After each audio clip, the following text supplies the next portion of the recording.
મુકામે ગૌ આશ્રમ. નમસ્કાર ખેડૂત મિત્રો, આજે અમે ગૌ આશ્રમમાં અહીંયા આવ્યા છીએ. સોજા પાસે આવેલું છે ગૌ આશ્રમ નામની જગ્યા છે. બાલાભાઈ છે આપણી જોડે, જયેન્દ્રભાઈ અને મનીષભાઈ, આ ત્રણ મિત્રો છે. મનીષભાઈ ડેવલપમેન્ટનું કામ કરે છે.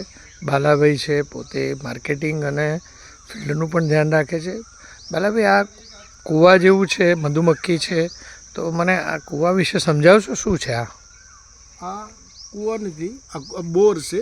બોરની અંદર અમે ચાર્જિંગ સુવિધા ઉપલબ્ધ કરેલી છે, જે આવનારા ભવિષ્યની અંદર પાણીની તંગીનો પ્રશ્ન ના રહે.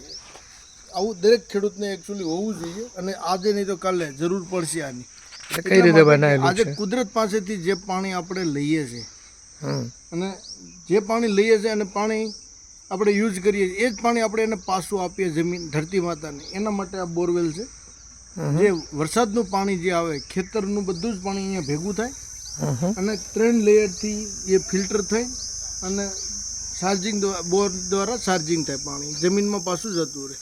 જેટલું પાણી અમે લઈએ છીએ જમીનમાંથી, એટલું જ પાણી અમે આપી દઈએ છીએ પાછું. એટલે તમે રિચાર્જ કરો છો પાણીને? ભૂગર્ભ જળ રિચાર્જ કરવાનું કામ કરીએ, ધરતી માતાને લીધેલું પાણી પાછું આપવાનું કામ. થેન્ક યુ બાલાભાઈ, તમારો ખૂબ ખૂબ આભાર.